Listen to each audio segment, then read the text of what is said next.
Now, at the interview, you should provide a typewritten agenda, and your agenda should include all of the names of the team members and their roles on the project. Okay? And then you should have a second copy for the team that has the exact number of minutes that each one of them is speaking. Don't provide anything else to the client to read during the interview. Okay? Part of the interview process is a chemical reaction. They're selecting people that they're going to be working with if for only a few months, maybe a few years. They want to have a personal connection.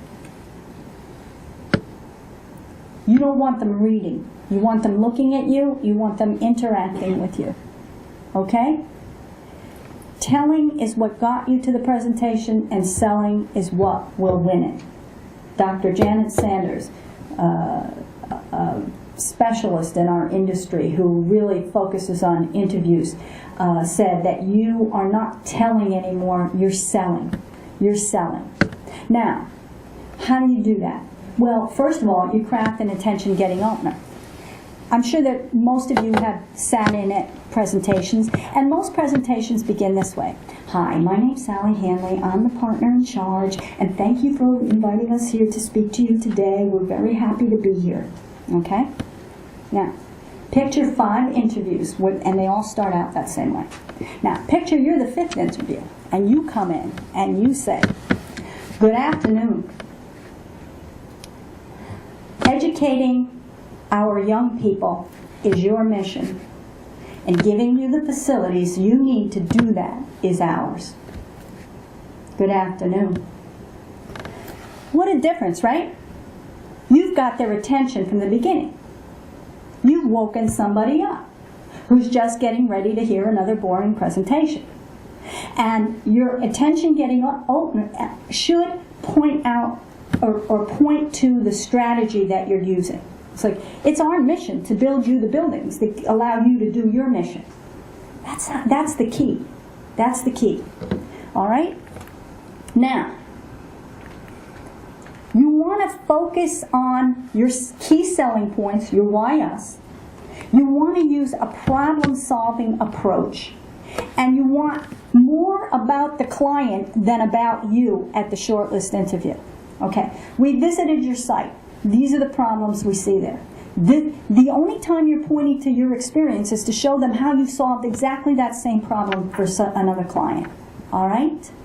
So you want to use a problem-solving approach in the interview. Now, the ultimate criteria for what you say in the interview is, what does the client want to hear? What do they need to hear, and what is going to advance your strategy? Now, you want to brainstorm questions for the Q&A in advance. You know, it has been my experience that every time people get ready for an interview, they know exactly what their weaknesses are, and they know what they don't want the client to ask them. And they go into the interview hoping that the client will not ask them that question instead of preparing an answer. Okay? So, as part of your presentation preparation, brainstorm the worst possible questions you can be asked. Now, Howard, you're here today, and I can still remember when our teams, Lyra and Hacks, teamed to go after a project with the New Jersey Sports and Exposition Authority. And they prepared the interview, and I sat in and I watched the interview, and I said, you know what, your interview is absolutely perfect. I said, but there's only one question that the client could ask you, and that is that you two firms have never worked together before. How are you going to answer that? How are you going to address that? So we played around with the ideas, and I said, here's what you have to tell them.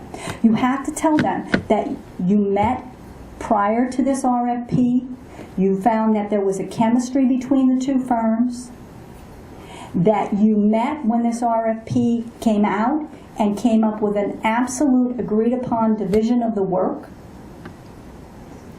and that you believe that your two firms together can do the best possible job because you're focused on two very different aspects of the project. Well, when the principal from Lyra came back, I said, so how did the interview go? He goes, it went really well. He says, and the only question they asked us was, you people haven't worked together.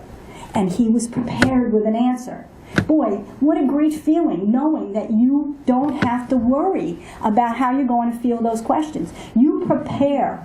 You work with marketers. You work with each other to come up with an answer to all those questions. Okay? Now, you want to keep your presentation conversational. Okay? So, for example, if I was reading to you right now, I guarantee you half of you would have left an hour ago. Right? Because who wants to be read to? You want to be spoken to. So that's what the presenters or the selection committee wants from you. They want you to talk to them. Okay? So do not have anything but a bulleted point list to help you make your presentation points. I find that even the most introverted, shy person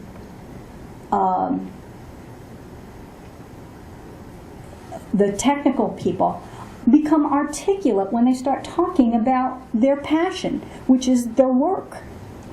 So don't try to memorize something. I never do, because anytime I've done that, if I forget something, I'm lost. I go completely blank and don't know where to go from there. So I never do that. You know, that's what PowerPoint is all about. It's just bullet points to help me tell you what I know and bring out what's up there. I just need that little reminder of what it is, the points I need to make. And from there, I'm good. Okay? Carol Dosher is another excellent presentation trainer based here in New York City. She says it's the human connection that's going to make your presentation stand out. And you're not going to get that if you're reading. By the way, that reminds me of a joke. Do you know the difference? How do you know when an engineer is an introvert? How do you know an extroverted engineer? He looks at your shoes when he's talking to you. That just came back to me. Okay, so it's the human connection that's going to get your presentation out on type. The entire team must rehearse, and they must rehearse together. None of this, we'll rehearse in the car, I'll rehearse in the car. No, you have to hear what other people are saying. You have to understand what the whole thing is about. I can't tell you how many people have come back to me after interviews at which there was no practice saying, the first guy that got up said everything that I had planned to say. That's why you have to hear each other before you go to the presentation. So there should be at least one opportunity for everybody to rehearse together.